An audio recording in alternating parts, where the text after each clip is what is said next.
Orange County Fire Rescue. 6600 Sea Harbor Drive, SeaWorld Stadium. Okay.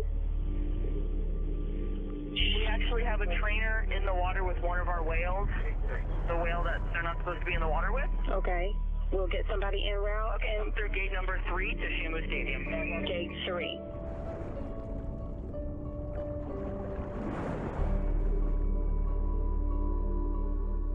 Orange County Sheriff's Office. We need SO to respond for a dead person at SeaWorld. A whale has eaten one of the trainers. A whale ate one of the trainers? That's correct.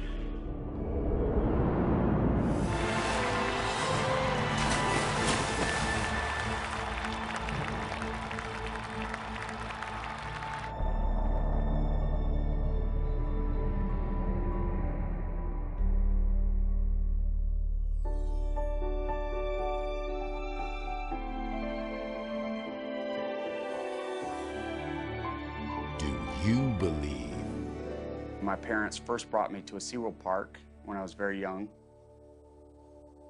From that point forward, I was hooked.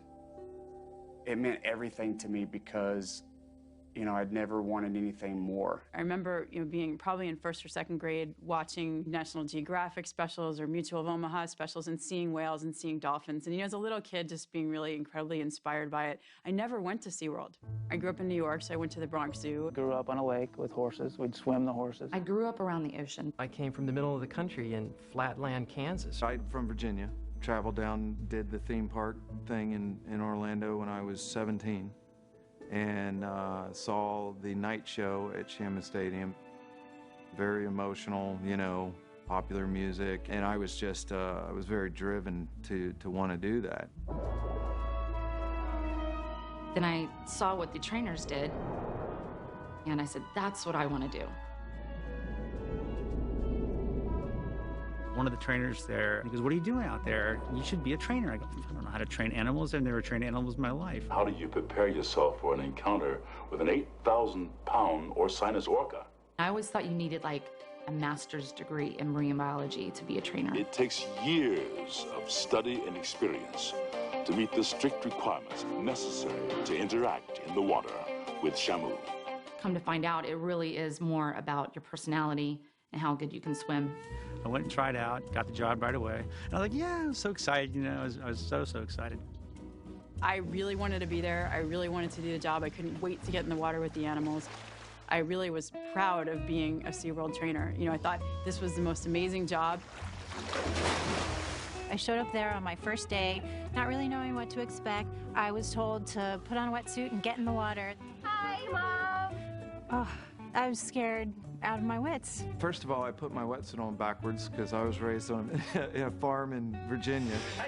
My first thought and memory of that time was that dolphins are a lot bigger than they look when you get in the water next to them.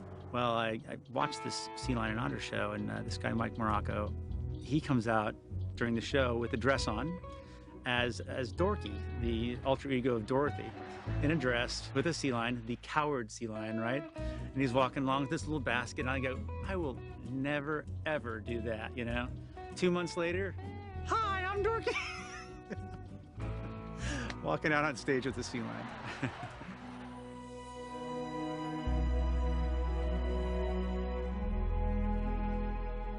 I was overwhelmed, and I was so excited. I mean, just seeing a killer whale is breathtaking. I was just in awe. It's shocking to see how large they are and how beautiful they are. Being, in the presence of the killer whales was just inspiring and amazing. And I remember seeing them for the first time, just not being able to believe how huge they were. You're there because you want to train killer whales, and that's your goal. I didn't know it was going to happen, so I wasn't expecting it. And one day they say, okay, Sam, you're ready to go. Come on, you got it? You're going to stand on the whale. You're going to dive off the whale. The whale's going to swim under you and pick you up again. And then you're going to do a perimeter ride around the pool. Good. Keep moving. Right at full flight. They just told me to go do it, and I did it. Wow, I just rode a killer whale.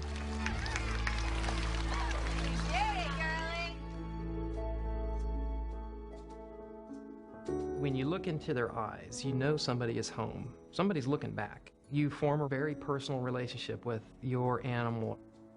There's something absolutely amazing about working with an animal. You are a team, and you build a relationship together, and you both understand the goal, and you help each other. I've been with this whale since I was 18 years old, and I've seen her have all 4 babies. We've grown up together. That's the joy I got out of it, is a relationship like I've never had.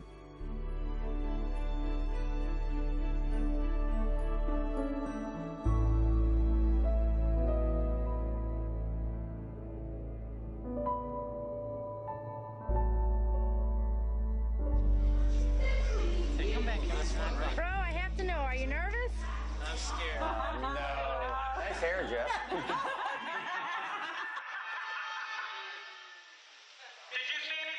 Projections for the future of Jeff Ventry. Jeff Ventry is going to go over there. He's going to shine. You're going to notice all Don?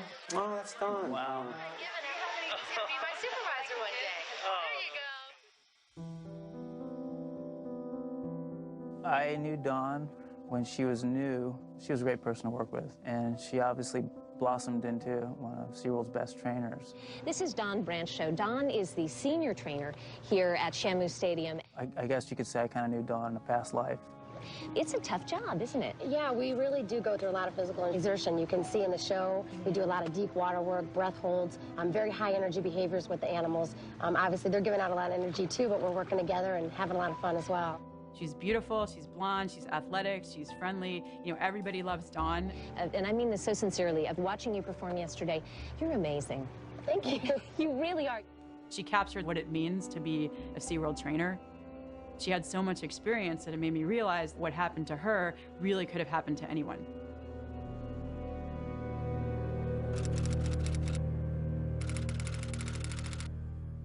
This is Detective Rivera with the Orange County Sheriff's Office. Today's date is February 24th, 2010. The time is 4:16. In the room with me right now is a Thomas George Tobin. Is that correct? Correct.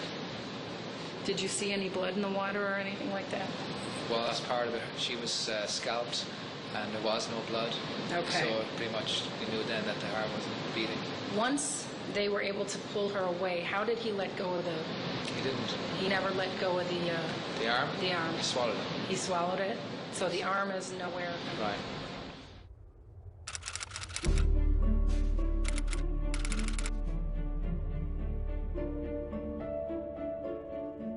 OSHA, on behalf of the federal government, is basically suggesting that swimming with orcas is inherently dangerous and that you can't completely predict the outcome when you enter the water or enter their environment.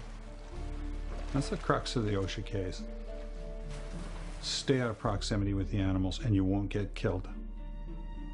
It will have a ripple effect through the whole industry. This was national headline news. SeaWorld's whale performances may never be the same. Right now, the theme park is arguing in court to keep whale trainers in the water, something OSHA says is extremely dangerous. These are wild animals, and they are unpredictable because we don't speak whale. We don't speak whale, we don't speak tiger, we don't speak monkey.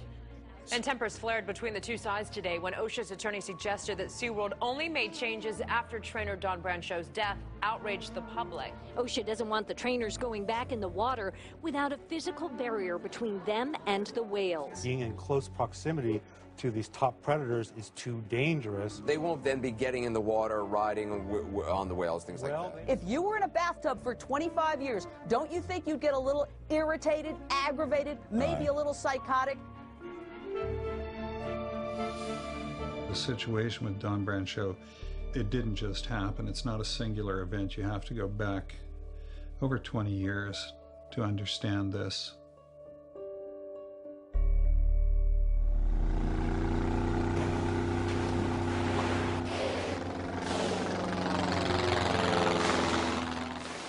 It was a really exciting thing to do, and so everybody wanted to do it. What were they telling you were going to do? Capture orcas. They had aircraft, they had spotters, they had speedboats, they had bombs they were throwing in the water. They were lighting their bombs with acetylene torches in their boats and throwing them as fast as they could to herd the whales into coves. But the orcas had been caught before, and they knew what was going on, and they knew their young ones would be taken from them. So the adults without young went east into a cul-de-sac, and the boats followed them, thinking they were all going that way, while the mothers with babies went north. But the capture teams had aircraft, and they have to come up for air eventually, and when they did, the capture teams alerted the boats and said, oh no, they're going north, the ones with babies. So the boats, the speedboats, caught them there and herded them in. And then they had fishing boats with seine nets that they would stretch across so none could leave, and then they could just pick out the young ones.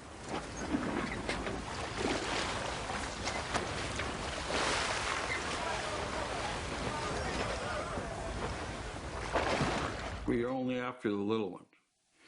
And the little one is, you know, a big animal still, but I was told because of shipping costs, that's why they only take the little ones. They had the young ones that they wanted in the corrals, so they dropped the seine nets, and all the others could have left, but they stayed. We're there trying to get the young orca in the stretcher, and the whole family is out here 25 yards away maybe in a big line, and they're communicating back and forth. Well, you understand then what you're doing, you know.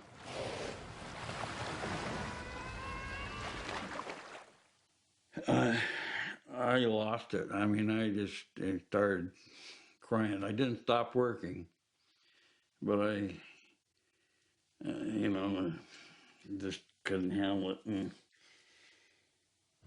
just like kidnapping a little kid away from her mother. Everybody's watching. What can you do? It's the worst thing I can think of. You know, I can't think of anything worse than that.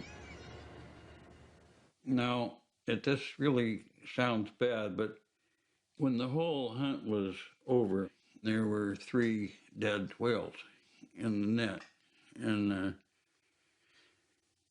so they had Peter and Brian and I cut the whales open, fill them with rocks, and put anchors on their tail and sink them. Well,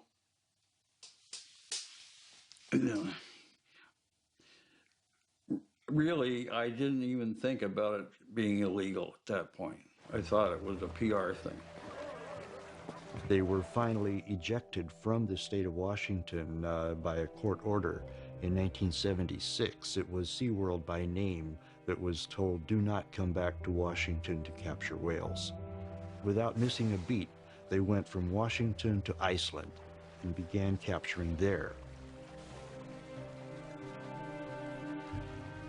I've been part of a revolution and 2 change of presidents in Central and South America, and seen some things that it's hard to believe, but this is the worst thing that I've ever done, is hunt that whale.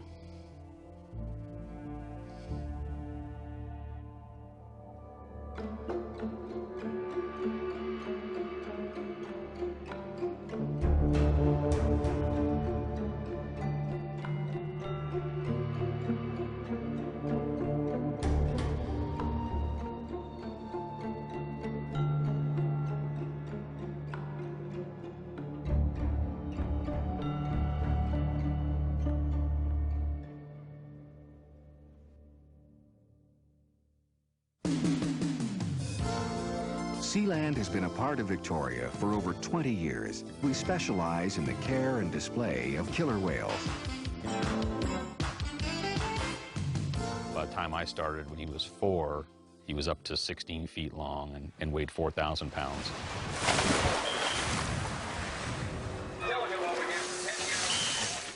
I had actually seen Tillicum quite a number of times. He was right across the strait here in Victoria. All Sealand was a net hanging in a marina with a float around it. Tilikum was the one we really loved to work with. He was very well behaved, and he was always eager to please. When he was first introduced, everything just went fine and dandy, but the previous head trainer used techniques that involved punishment. He would team a trained orca up with Tilikum, who was untrained. He would send them both off to do the same behavior. If Tilikum didn't do it, then both animals were punished. Deprived of food to keep them hungry. This caused a lot of frustration with the larger animal, the established animal, and would in turn get frustrated with Tilikum and would rake him with his teeth. There would be times during certain seasons that Tilikum would be covered head to toe with rakes. Rakes are teeth on teeth and raking the skin, and from head to toe you could see blood and you could see scratches, and he would just be raked up. Both females would gang up on him. Tilikum was the one we trusted. We never were concerned about Tilikum. The issue was really that we stored these whales at night in what we call a module, which was 20 feet across and probably 30 feet deep, as a safety precaution because we were worried about people cutting the net and letting them go, and the lights were all turned out. So there's really no stimulation. They're just in this dark metal 20-foot by 30-foot pool for 2/3 of their life.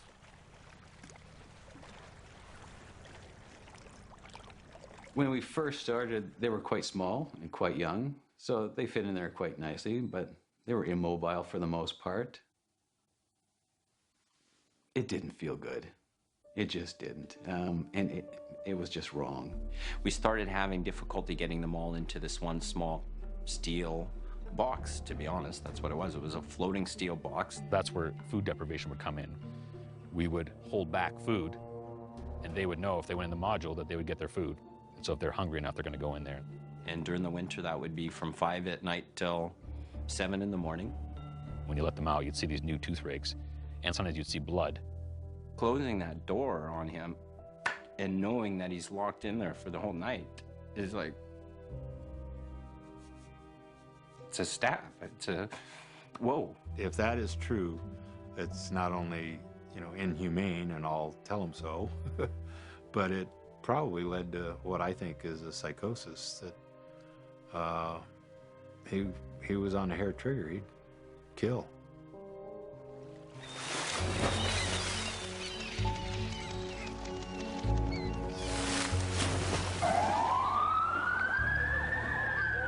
An employee is dead after an encounter at a Canadian park called Sealand of the Pacific. The victim, Kelty Byrne, was a championship swimmer and a part-time worker at Sealand. As seen in this home video, rescuers used a huge net to try. The workers' efforts were hindered by the agitated whales. I'd like to make the Pan-Pacific teams this summer, but my more immediate goal is just to swim fast at nationals.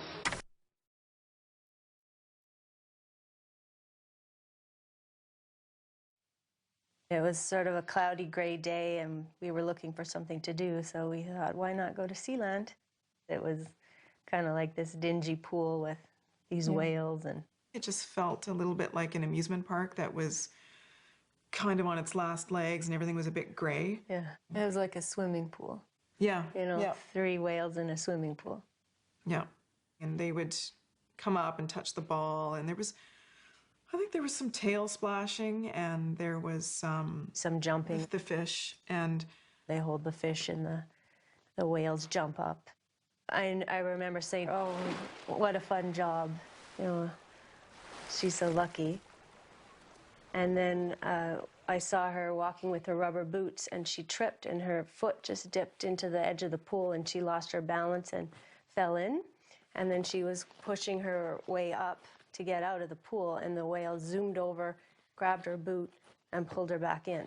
At first, I didn't think it was that serious, because you see the trainer in the pool with the whale, and you think, oh, well, the whales are used to that. And then all of a sudden it started there was more swimming, more activity, more thrashing, and she was starting to get panicked. And then as it progressed, you started to realize, whoa, something's not right here. She started to scream, and she started looking around, and her eyes were like bigger and bigger, and realizing that I really am in trouble here. And then they would pull her under, And then they would come up, and then when they came up, she'd be, help me, help me.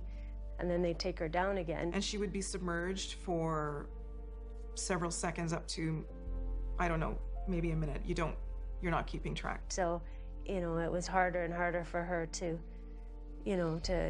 get the air in because she was screaming. And my sister remembers her saying, I don't want to die.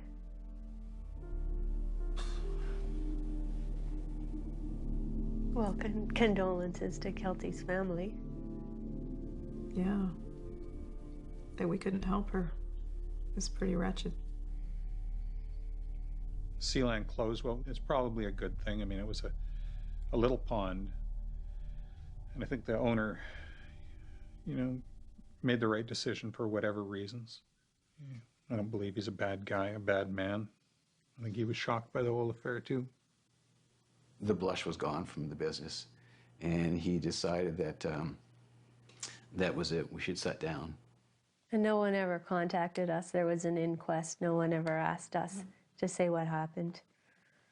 Yeah. We just left. Yeah, there was no big lawsuits afterwards, and there's no memorial. And, the only thing remaining of Kelty Byrne is what's left in the folks' minds who recall the case. So in the newspaper articles, the cause of death was that she drowned accidentally, but, she was pulled under by the whale. Well, there's a bit of smoke and mirrors going on. I mean, one of the fundamental facts is that none of the witnesses were clear about which whale pulled Kelty in. Yes, yeah, it was the large whale, Tilikum, the male, is the one that went after her. And the other two just kind of circled around, but he was definitely the instigator. And we knew it was that whale because he had the flopped over fin. Like, it was very easy to tell.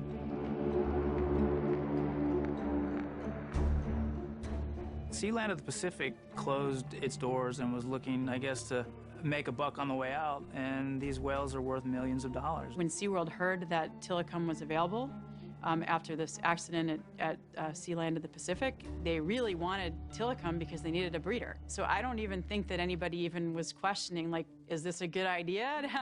My understanding of the situation was that Tilikum and the others would not be used in shows. They would not be performance animals. Our understanding of their behavior was that it was such a highly stimulating event for them that they were likely to repeat it. Sealand we were all young and a bit of sea cowboys, and we weren't so technical and scientific as SeaWorld, so we all had this vision that they knew more than us and they were better than us, and Tilikum would have a bigger pool and you'd have a better life and you would have better care and you'd have better food and be a great life for them. So it was like, okay, Tilly, you're going to Disneyland. Lucky you.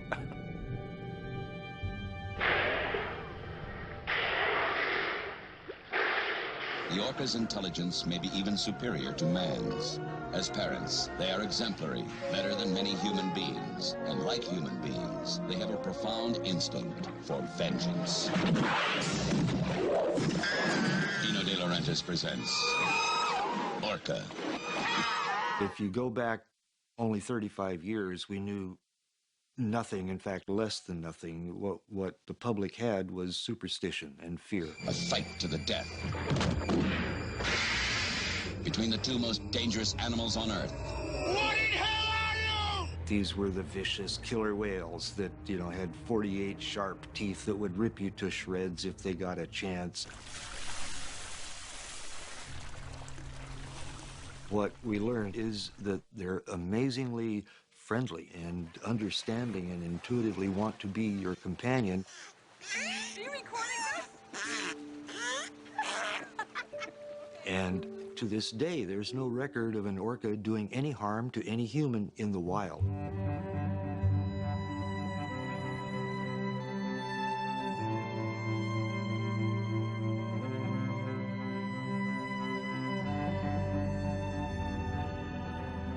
They live in these big families,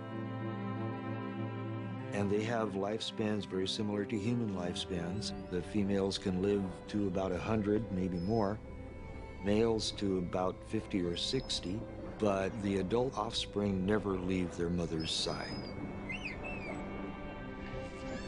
Each community has a completely different set of behaviors. Each has a complete repertoire of vocalizations with no overlap. You could call them languages. The scientific community is reluctant to say any other animal but humans uses languages, but there's every indication that they use languages. The orca brain just screams out intelligence, awareness. We took this tremendous brain and we put it in a magnetic resonance imaging scanner. What we found was just astounding. They've got a part of the brain that humans don't have. A part of their brain has extended out right adjacent to their limbic system. The system processes emotions. The safest inference would be these are animals that have highly elaborated emotional lives. It's becoming clear that dolphins and whales have a sense of self, a sense of social bonding that they've taken to another level, much stronger, much more complex than in other mammals, including humans. We look at mass strandings, the fact that they stand by each other. Everything about them is social, everything. It's been suggested that their whole sense of self is distributed among the individuals in their group. 5 of them. These orca are going to attack this seal, and they've been breaking the ice off and swimming around him. Oh, here they come, 2 of them. Look at underneath there. You can see them underneath. They made a big wave. Look at that big wave. Oh, yeah.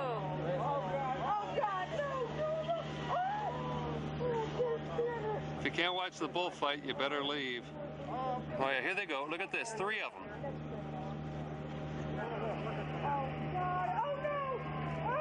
It's all over. No, not quite. Yeah, it's all over. It's all over.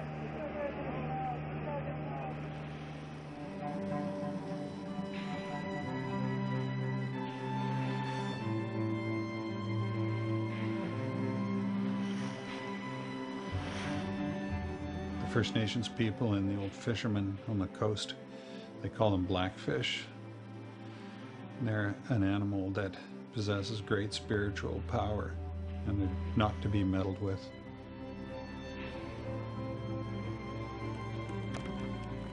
I've spent a lot of time around killer whales, and they're always in charge.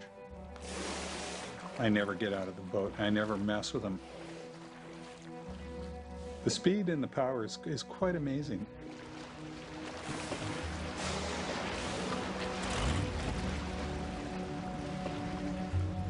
Rules are the same as a pool hall. Keep 1 foot on the floor at all times. Even after seeing them thousands of times,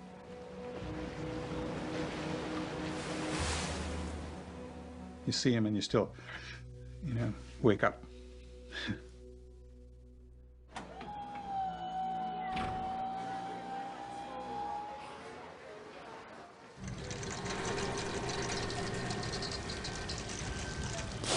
He arrived, I think, in 1992. I was at Whale and Dolphin Stadium when he arrived, and he's twice as large as the next animal in the facility. Yeah, he's right at about 12,000 pounds. That's incredible. He looks fantastic. When Tilikum arrived at SeaWorld, he was attacked viciously, repeatedly by Katina and others. In the wild, it's a very matriarchal society. Male whales are kept at the perimeter. In captivity, the animals are squeezed into very close proximity. Tilikum, the poor guy is so large, he couldn't get away because he just is not as mobile relative to the smaller and more agile females. And where was he going to run? There's no place to run. I think he spent a lot of time in isolation. SeaWorld claims that, oh no, he's always in with the females, but I mean, from what I saw, he was mostly put with the females for breeding purposes, and he didn't spend a lot of time with the other whales. It's for his own protection. He gets beat up, and so by segregating him, it provides a physical barrier so the females can't kick his butt. Tilikum is pretty much kept in the back, and then brought out at the very end is like the big splash. He was Always happy to see you in the morning. There we go. Look at his chompers. Maybe because he was alone, maybe because he was hungry, maybe because he just liked you. Who knows what was going on in his head. Want a whistle?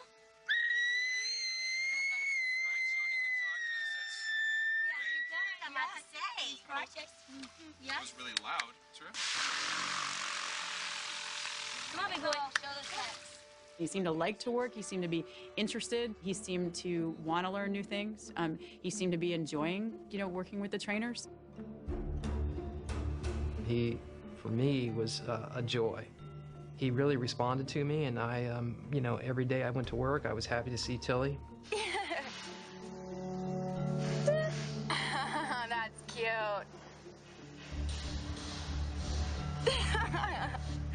You're being too cute. I never got the impression of him while I was there that, oh my God, he's the scary whale, not at all. Maybe some of it's just our naivety or whatever, because we weren't given the full details of Kelty's situation.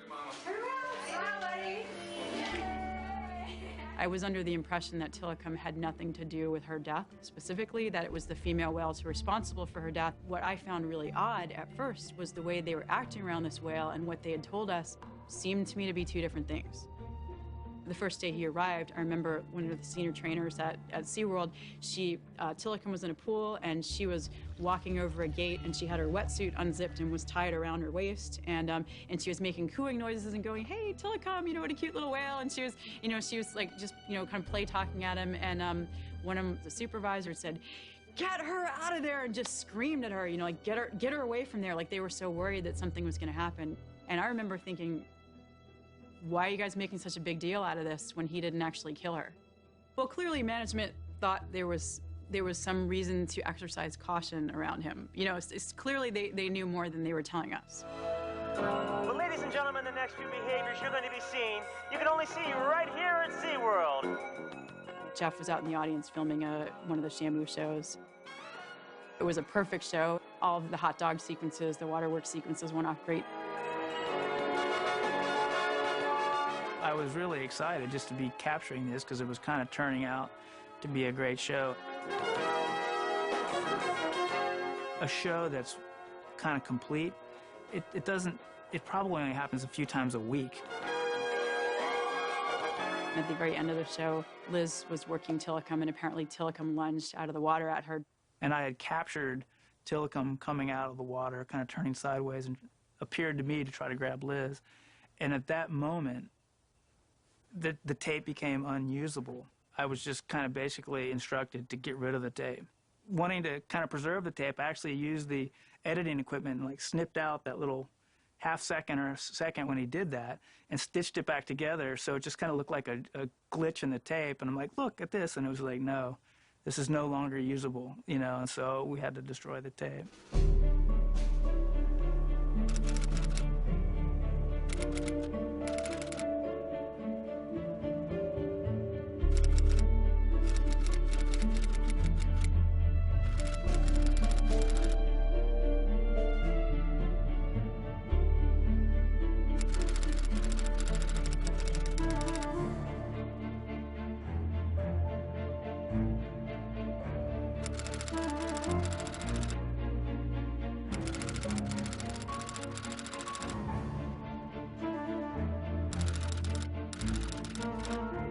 It's pretty outrageous that SeaWorld would claim there was no expecting Tilikum to come out of the water because they had witnessed him coming out of the water, and it's written into his profile.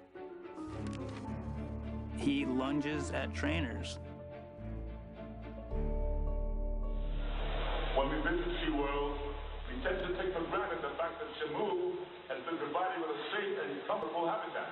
And everything trained is an extension of the killer whale's natural behavior. I spewed out the party line during shows. I'm totally mortified now. There's something like, look at Namu. Namu's not doing that because she has to. Namu is doing this because she really wants to. Oh my gosh. Some of the things I'm embarrassed by, so embarrassed by. At the time, I think I could have convinced myself that the relationships that we had were built on something stronger than the fact that I'm giving them fish. You know, I like to think that, but I don't know that that's the truth. I had been there a while, and I had seen a few other things along the way that made me question why I was there and what we were doing with these animals. On November 4th, 1988, a killer whale at SeaWorld gave the performance of a lifetime.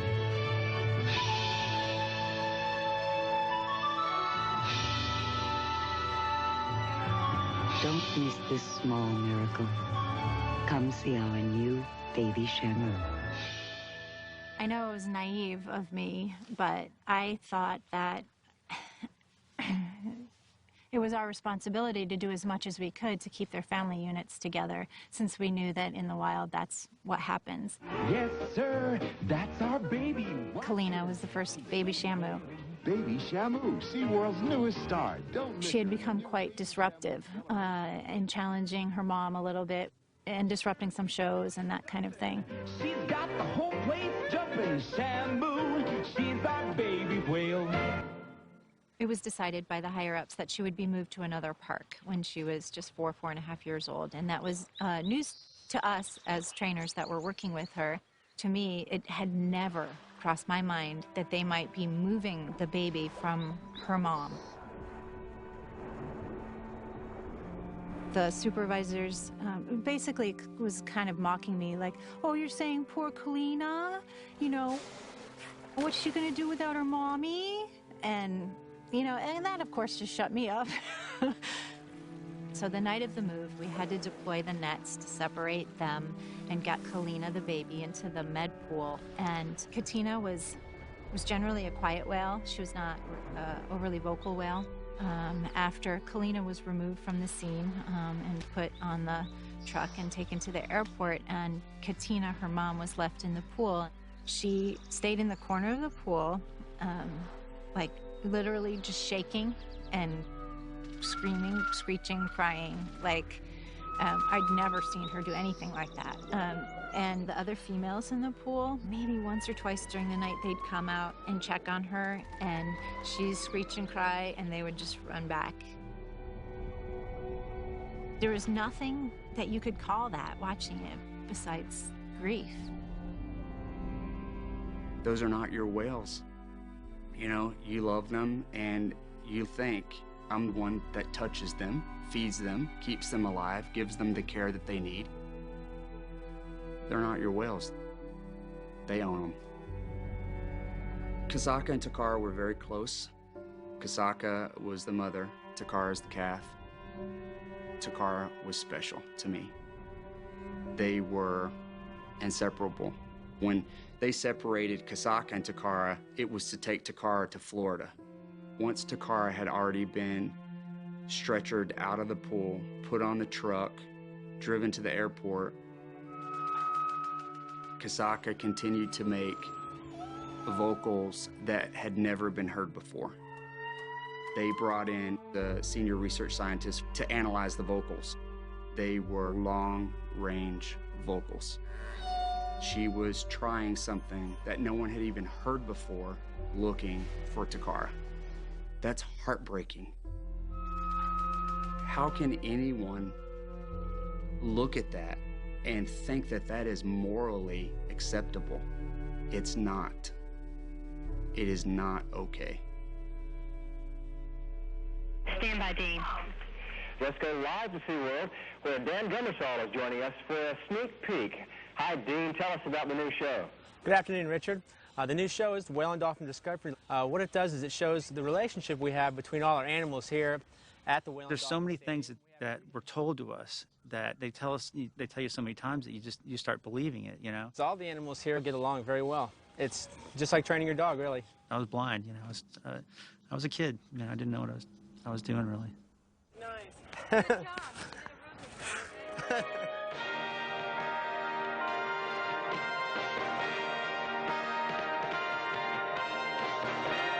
Ladies and gentlemen, this is David from Maryland. Go ahead and wave at everyone, David. just really bought into what they told us.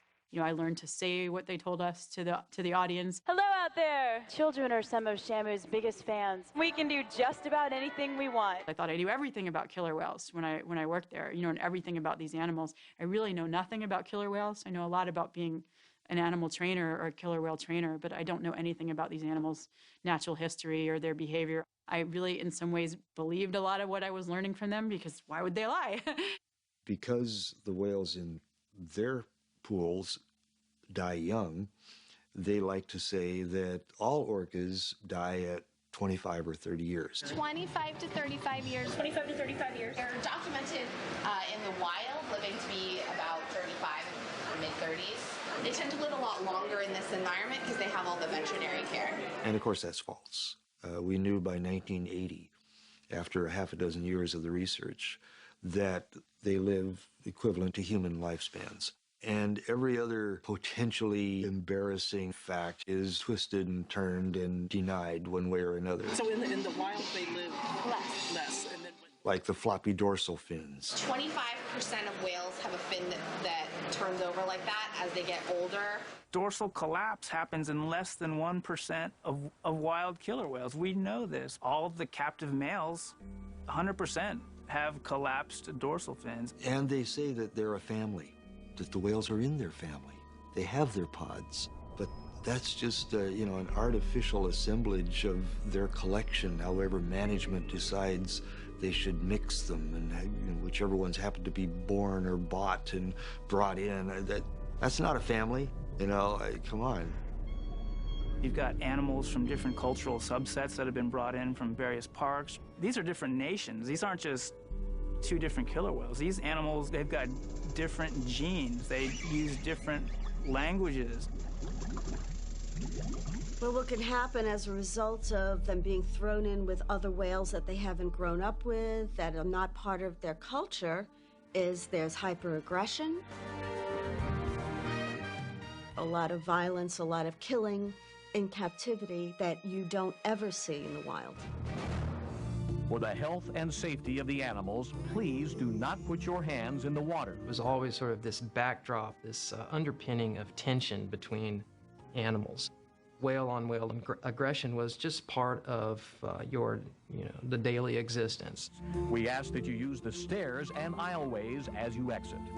Please do not step on the seats. These areas may become wet and therefore slippery to some footwear. Thank you. In the wild, when there's tension, they've got thousands of square miles to exit the scene and they can get away. You don't have that in captivity. Could you imagine being in a small concrete enclosure for your life when you're used to swimming 100 miles a day? Sometimes this aggression became very severe, and in fact, whales have died in captivity because of this aggression. I think it was 1988, Candu trying to assert her dominance over Corky, rammed Corky. It fractured her jaw, which cut an artery in her head, and then she bled out. That's got to be a hard way to go down. I saw that there was just a lot of things that weren't right, and there was a lot of misinformation, and something was amiss. And I sort of compartmentalized that part of it and did the best that I could with the knowledge that I had to take care of the animals that were there. And I think all the trainers there have the same thing in their heart. They're trying to make a difference in the lives of the animals. You think that if I leave, who's going to take care of Tillicum? And that's why I stayed, because I feel sorry for Tillicum. I mean, if you want to get down to the nuts and bolts of it, I stayed because I feel sorry for Tillicum. And I couldn't bring myself to stop coming and trying to take care of him.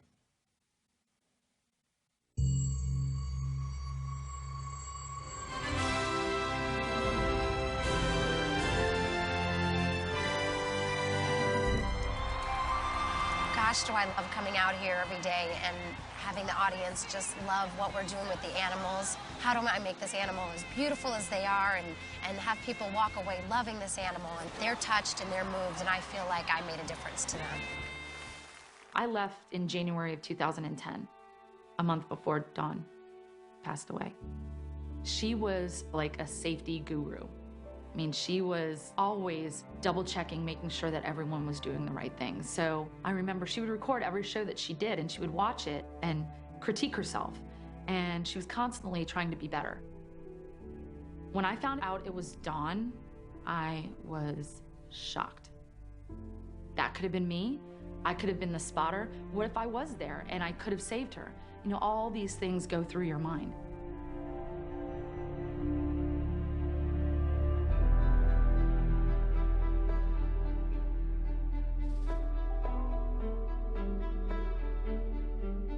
John Sillick is the guy who in 1987 was crushed between two whales at SeaWorld of San Diego. Now, even though I'd been working at SeaWorld for 6 months, I had no idea that that had even happened. I never even heard that story. And the SeaWorld party line was that, well, it was a trainer error. It was John's fault, you know, John's fault. He was supposed to get off that whale. And for years, I believed that, and I told people that.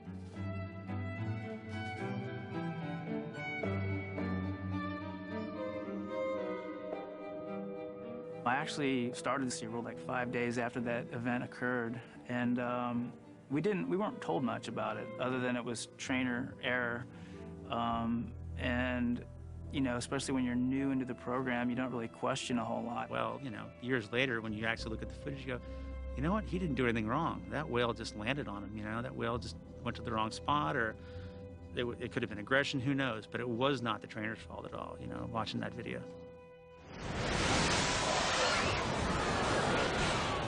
When I saw the video of the killer whale landing on John, I mean, it just absolutely took my breath away. I gasped. You know, I watched it 2 or 3 times, and every time I saw that, I just gasped. I could not believe what I was seeing.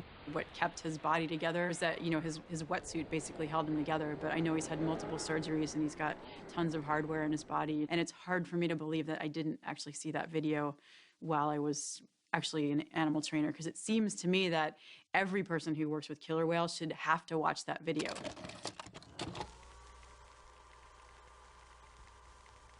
Tamari, you know, Tamari made mistakes. The most important one was interacting with whales without a spotter. So she's putting her foot on Orchid, she's taking her foot off. She's putting her foot on Orchid, her rostrum, she's taking it off. Watching the video, knowing Orchid, your stomach drops because you know what's probably gonna happen. She grabbed her foot. Tamari whips around and she grabs the gate. You see her just ripped from the gate. At this point, Tamari knows that she's in trouble. She's under the water. Splash and Orchid both have her. She's totally out of view. No other trainer knows that this is happening. People start to scream, you know, as the park guest that was filming it. You hear, you don't see her, but you hear Tamari surface. You hear her just scream out, "Somebody help me." And the way she screamed it was just such a blood-curdling, like she knew she was gonna die. Robin, when he ran over, he made a brilliant decision. He told the trainer to run it and take the chain off Kasaka's gate. By taking that chain off, it would give the precursor to Orchid that Kasaka was coming in. Kasaka is more dominant than Orchid. So Orchid let her go. Her arm, it was U-shaped. It was compound fractured. She's very lucky to be alive, that's for sure.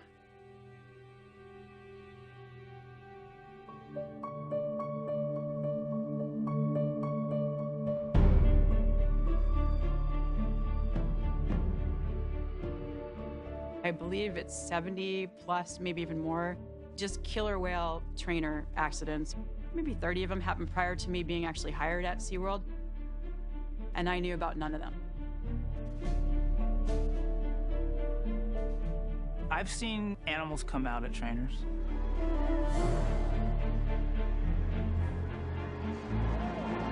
Something's wrong. I've seen people get slammed.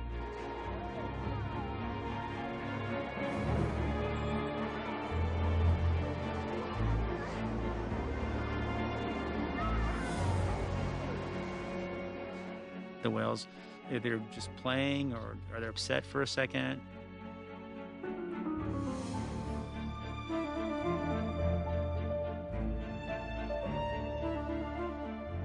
was just something that happened, you know. This culture of you get back on the horse and you dive back in the water, and if you're hurt, well, then we've got other people that will replace you, and you came a long way. Are you sure you want that?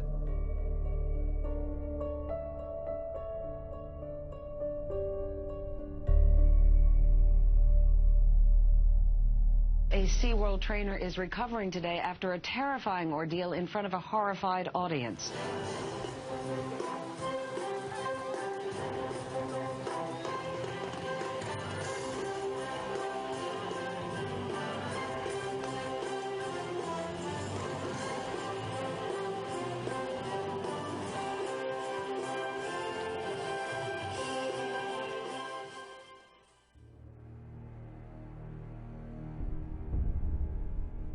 For some reason, the whale just took a different approach to what it was going to do with a very senior, very experienced trainer, Ken Peters, and dragged him to the bottom of the pool and held him in the bottom.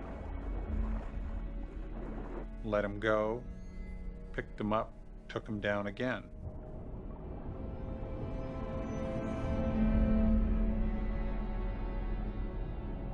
And these periods he was taken down were pretty close to the mark. You know, minute 20.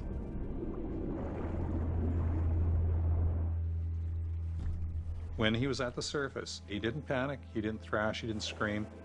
Maybe he's just built that way, but he stroked the whale. And the whale let go of one foot and grabbed the other.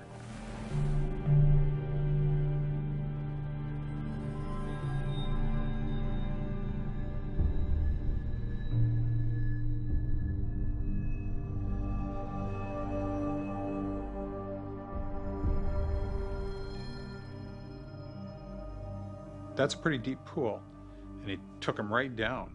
I think that's to 2 atmospheres of pressure. Apparently, Mr. Peters is an experienced scuba diver, and I think that knowledge probably contributed to how he was able to be hauled down there that quickly and stay calm and know what to do.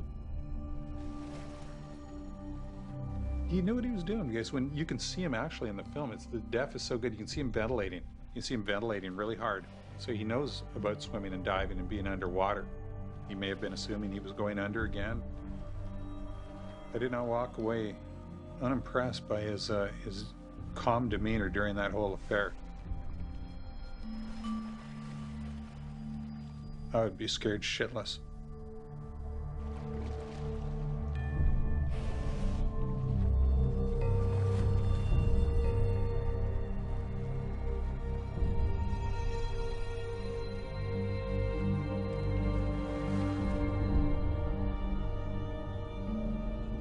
He was near to the end. Presumably, Ken Peters had a relationship with this whale. Maybe he did. And maybe that's what saved him, but Peters got the whale to let him go, and they strung a net across.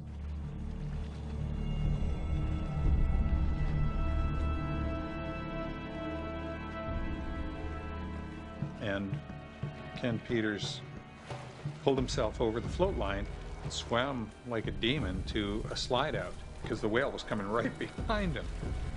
The whale jumped over and came right after him. He tried to stand up and run. Of course, his feet were damaged. I mean, he just fell and he scrambled. And they take this as a prime example of their training working. And, you know, they say, well, you know, they stand back and stay calm, and that did work. They claim this as a victory of how they do business.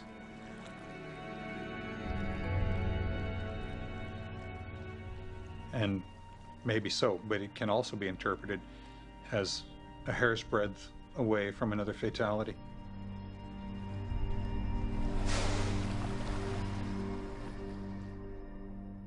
Hi, Shamu. Hi, everybody. We're the Johnsons from Detroit, Michigan.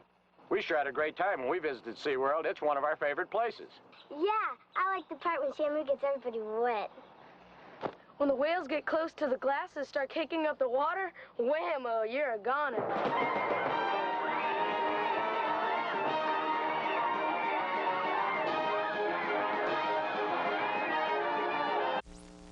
Orange County's sheriff deputies have identified the 27-year-old man found dead in a killer whale's tank at SeaWorld. The victim is Daniel P. Dukes from South Carolina. Dukes was found yesterday draped over the back of Tilikum, the largest orca held in captivity. Well, all I know is the public relations version of it. He was a young man that had been arrested not long before he snuck into SeaWorld. Maybe he climbed the barbed wire fence around the perimeter and stayed after hours. Perfect storyline.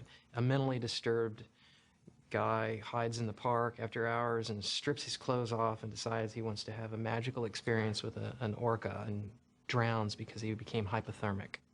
Right, so that's the storyline, and none of us were there to know the difference. He was not detected by the night watch trainers who were presumably at that station. There are cameras all over SeaWorld. There are cameras all over the back of Shamu Stadium, pointing every which way. There are underwater cameras. I find it hard to believe that nobody knew until the morning that there was a body in there. They have a night watch trainer every night. That person didn't hear any splashing or screaming or, I mean, I just find that really suspicious. One of the employees, I don't know if it was a physical therapist or somebody, was coming in the morning, and there was Tilikum, you know, with a dead naked guy on his back, kind of parading him around the back pool.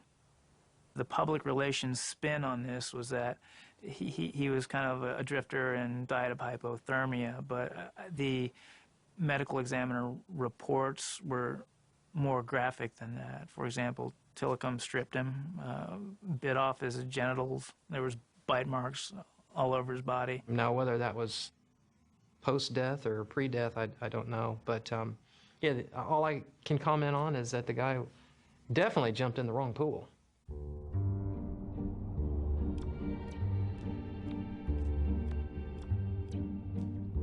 So why keep Tilikum there?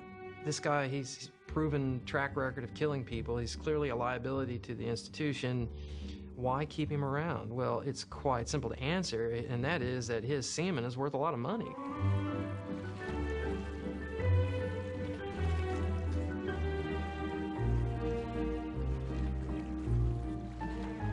Over the years, Tilikum has been one of the main breeding whales at SeaWorld.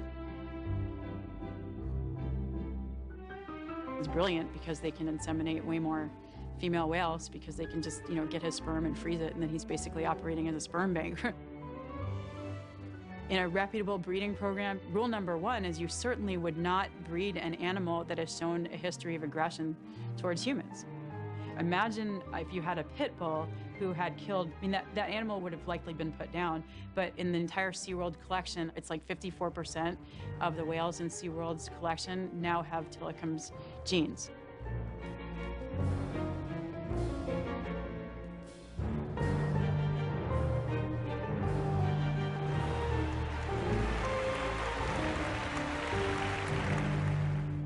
The flaw is to assume that all killer whales are like Tilikum. You have to look at their learning history from birth.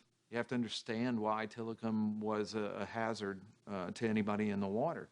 And you have to understand that none of the other killer whales at SeaWorld or in that system are that way. What about the incident at Laurel Parque? First of all, I can't speak with specificity about Laurel Park. I wasn't there. In fact, I know very little about it, probably about as much as the general public knows.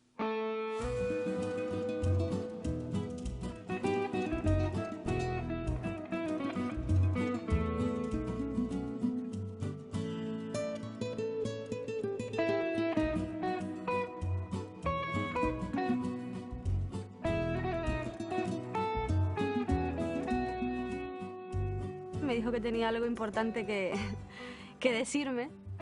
Se me arrodilló y me preguntó si yo me casaría con él. Súper romántico. Y por supuesto le dije que sí, que me dijo, ¿de verdad? Le dije, claro, por supuesto.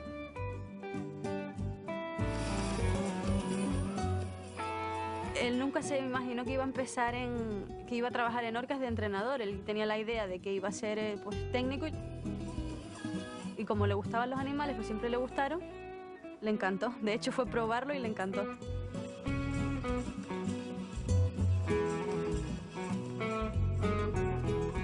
Lodo Parque. It's in the Canary Islands, which is an autonomous region of Spain. It's the largest tourist attraction in all of Spain. Sean todos bienvenidos a Orca Ocean! And when SeaWorld sent the orcas to Lodo Parque, everybody was always questioning, like, how did they make that leap to send 4 young orcas to a park off the west coast of Africa with trainers who, a lot of them had never been around orcas before. Nothing was ready. The venue wasn't ready. It wasn't ready for the orcas. It wasn't ready for a show. The owner of the park didn't want to lose revenue by shutting down the pools and repairing them. So for 3 years, the animals ate the pools, and for 3 years, the animals had problems with their teeth, with their stomachs. So that's the reason why these animals are enduring the endoscope procedures. Those are still SeaWorld's animals, and they are responsible for those animals.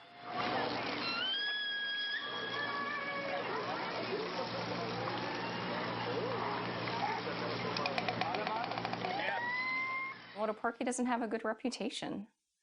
People that work in the business know the reputation of places, and Lodo Parque does not have a good reputation.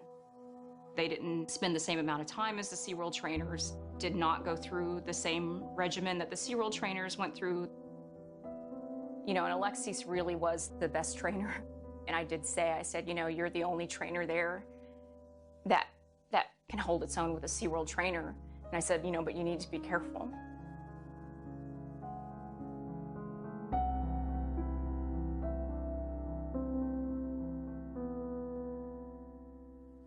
Se quejaba de eso, de estar cansado, y yo pues le intentaba quitar un poco de importancia y le decía, pues todo el mundo se cansa en el trabajo, es normal. Pues esa noche me dijo, ya, pero mi trabajo es físico y yo tengo que estar bien porque yo me juego la vida cada día. Si yo no estoy bien, ¿quién te dice que mañana en un despiste o por cualquier cosa no me pase algo? Y eso me lo dijo la noche anterior al ataque. Anywhere along the line, it could have been stopped because everyone knew it was a tragedy waiting to happen. But no one ever did anything about it. And in the end, it was the best trainer who lost his life. Me sonó el teléfono, me habló Miguel Díaz, el supervisor, el jefe de Alex, y me dijo, no, Estefanía, Alex tuvo un incidente sin importancia con una orca, él está bien. Ya vimos todo un entramado de ambulancia, estaba pues los representantes de la empresa.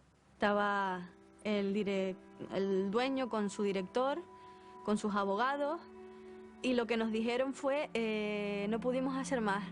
No pudimos hacer nada. Y yo, ¿cómo? Me dicen que si quería pasar a verlo. Y fue tremendo, ¿no? Y nos metieron en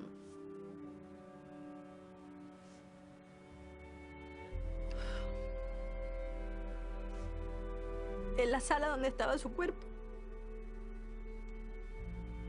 Solo se le veía, recuerdo, en la cabeza. Estaba completamente tapado, pero sí recuerdo que me apoyé en su pecho y yo noté que algo ahí estaba mal. Efectivamente, tenía el esternón roto, pero sí tuve esa sensación de que el pecho estaba hacia afuera. Después, no sé, por lo que me dio fue por preguntar qué había pasado, porque yo no podía entender cómo me podían haber dicho que estaba bien y de repente llegar y encontrármelo pues así. Solamente le di un fuerte abrazo en la cara, te quiero, te quiero. Y ya con la misma me sacaron de ahí y ya no supe. Fue un accidente, pero pues yo no me quedé tranquila con eso. Al final el tiempo y la autopsia nos dio la razón y no fue un accidente, fue un ataque brutal. O sea, que fue un incidente o que fue un mal golpe, es mentira.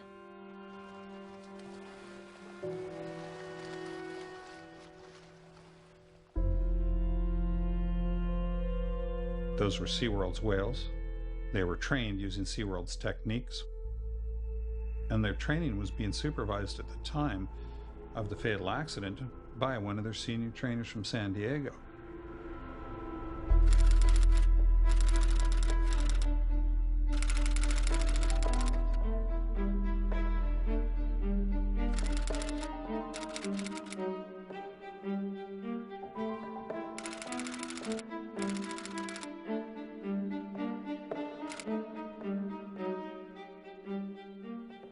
For somebody to get up and say in a court of law they have no knowledge of the linkages between SeaWorld and this park in Tenerife is, well, either she doesn't know and is telling the truth, or it's just a bold-faced lie.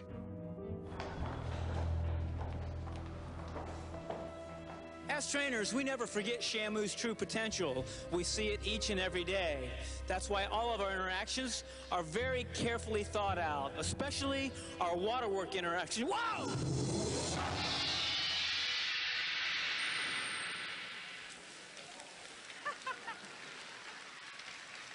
You big dork. Especially our waterwork interactions, because they're potentially the most dangerous. I've been expecting it since the second person was killed. I've been expecting somebody to be killed by Tilikum. I'm surprised it took this long as it did. First tonight, a 6-ton killer whale has lived up to his name, killing an experienced trainer at SeaWorld Orlando today. A tourist at an earlier show said the animal seemed agitated. Trainers complained the whales weren't cooperating. The whole show, the main show, was a disaster that day. There was, whales chasing each other, and eventually the trainers decided that they had to stop the show because they couldn't get the whales under control. Tilikum was in the back pool, set up to do a Dine with Shamu performance with Dawn. Likely she saw what had gone on during the main show, and so she had probably felt more pressure to do a good show. When you watch the whole video, you can see that Tilikum is actually really with Dawn in the beginning of the video.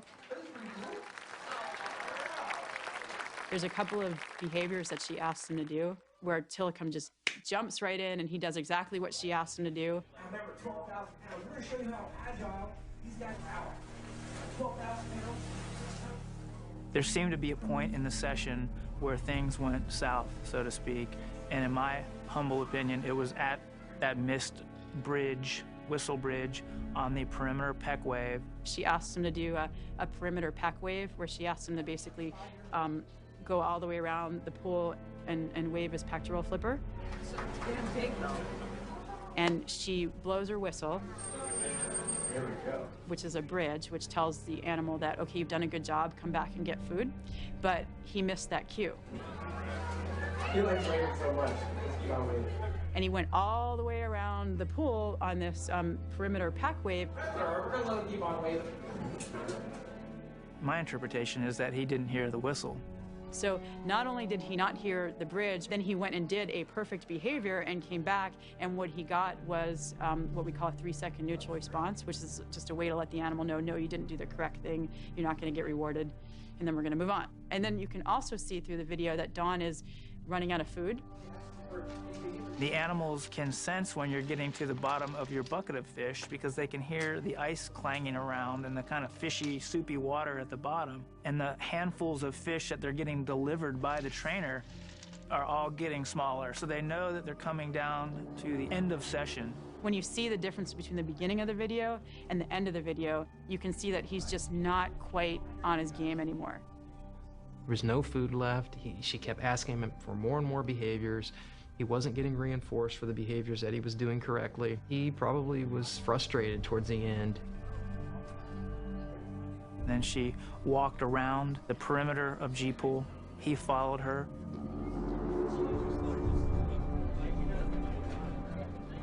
And then continued over into the rocky ledge area where she laid down with him to do a relationship session, which is, it's quiet time, basically. Tilikum at some point grabbed a hold of her left forearm and started to drag her and eventually did a barrel roll and pulled her in. May have started as play or frustration and clearly escalated to be very violent behavior that I think was anything but play. In the end, he basically just completely mutilated that poor girl. They were gathering all the trainers at the Texas park. He said there's been an accident at the Florida park and a trainer was killed. Hearing that it was Don, I couldn't believe it. I just remember saying to myself, not Don, it can't be Don. He said that, and he still has her. And I just was so disturbed by that and the reality of how powerless we are. Avulsion, laceration, abrasion, fractures and associated hemorrhages, blunt force traumas to the main body, to the extremities. To see this meted out against a trainer, and I cannot fathom the reason. It's shocking. The lawyer for OSHA asked me what I thought we'd learned, and I'm sitting in the courtroom and I've got the Kelty Byrne case file in one hand, and I've got Don Brandshow in the other, and they're almost to the day 20 years apart, and I'm looking at these two things. My only answer is nothing. In fact, it's not a damn thing. We have not learned a damn thing for something like that to happen 20 years apart. Did you tell if it was an accident or if this female trainer work with this whale on a regular basis? I don't know. What apparently happens, we had a female trainer back in the whale holding area. She apparently slipped or fell into the tank and was fatally injured by one of the whales. At first, SeaWorld reported that a trainer slipped and fell in the water and was drowned. So that was the first report. It wasn't until eyewitness accounts disputed that they had to go back in their huddle and say, wait a minute, we got to come up with a new plan. New tonight, SeaWorld has confirmed the killer whale pulled the woman into the water. She didn't fall into the tank as the sheriff's department initially reported. The new plan is that he grabbed her ponytail. This is a subtle way of placing the blame on Dawn's shoulders. She shouldn't have had a long ponytail, or if she did have that ponytail, it should have been up in a bun. Dawn, if she was standing here with me right now, would tell you that that was her mistake in allowing that to happen. They blamed her. How dare you? How disrespectful for you to blame her when she's not even alive to defend herself. He grabbed her ponytail and pulled her into the water. That's as simple as it gets. There are photographs of plenty of other trainers doing exactly the same thing that she was doing. So I knew that SeaWorld was lying about the fact that this was her fault. The ponytail, in all likelihood, is just a tail. The safety spotter, who apparently didn't actually see the takedown, came up with that. Now, during the spotter's testimony, OSHA pushed him to say that he wasn't really sure that it was her ponytail that was in the whale's mouth, that he just saw her underwater and he assumed it was the ponytail.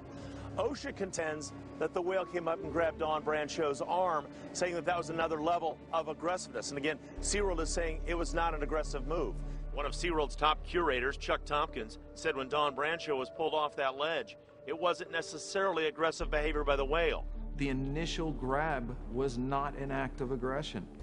This is not a crazed animal. The industry has a vested interest in spinning these so that the animals continue to appear like cuddly teddy bears that are completely safe. You know, that sells a lot of Shamu dolls, it sells a lot of tickets at the gate, and that's the storyline that they're going to continue to stick with for as long as they can.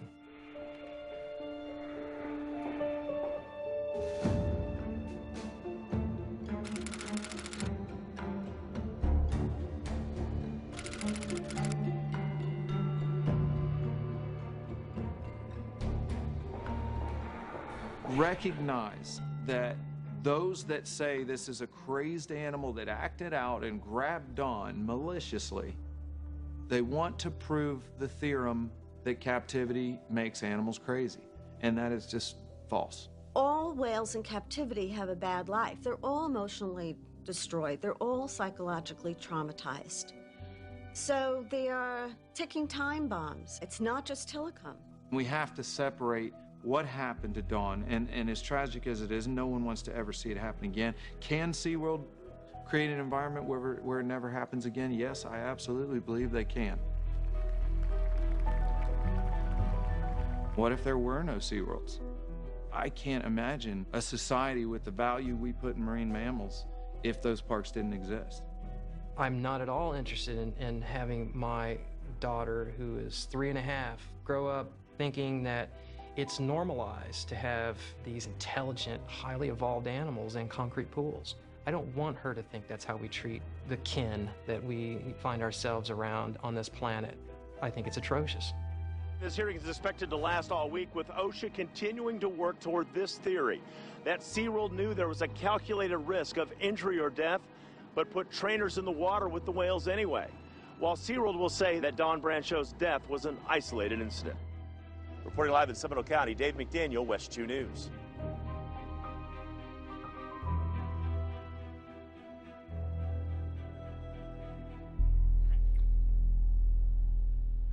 There's something wrong, you know, with Tilikum, that there's something wrong, and that's when you have a relationship with the animal and you understand that he's killing not to be a savage. He's not killing because he's just crazy. He's not killing because he doesn't know what he's doing. He's killing because he's frustrated and he's got aggravations, and he doesn't know how to, he has no outlet for it. Now, Tilikum is spending a great deal of time by himself and basically floating lifeless in a pool. 3 hours now, and he hasn't moved. They try to sugarcoat it by saying he comes out in the front pool every once in a while. Now he's doing shows. Really, you know what he does in a show? He does a few bows, and then he goes back into his little jail cell. That's his life. I feel sad for Tilikum. A regal thing like him swimming around the tank with his fin flopped over like that, you know, compared to a wild bull killer whale that size, you know, which is one of the most kinetic and dynamic things you can imagine. I feel sad when I see him.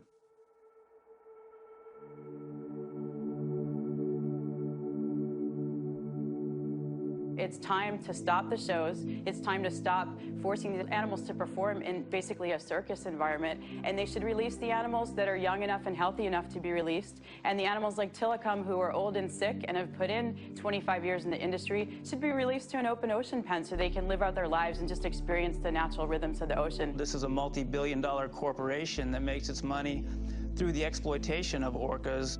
They're not suitable to have in captivity. The whales are really bored. You deprive them of all this environmental stimulation. I think that in 50 years, we'll look back and go, my God, what a barbaric time.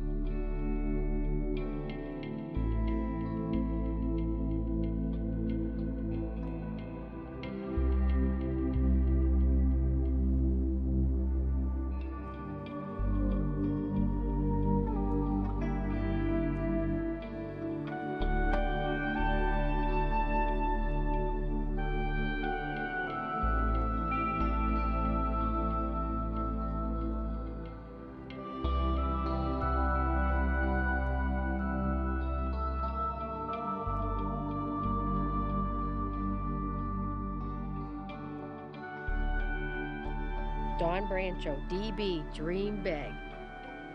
Dawn was the most loving, giving person you ever met. Her smile just radiated.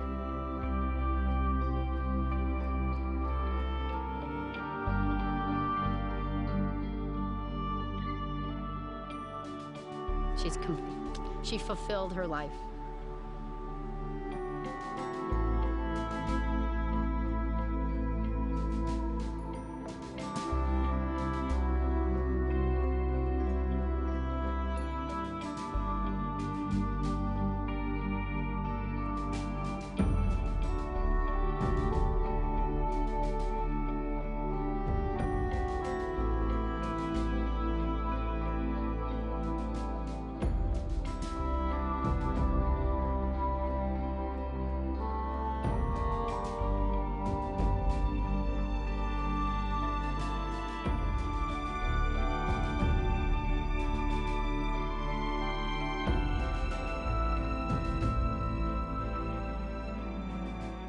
We saw whales swimming in straight lines with straight dorsal fins. I was so honored to be there.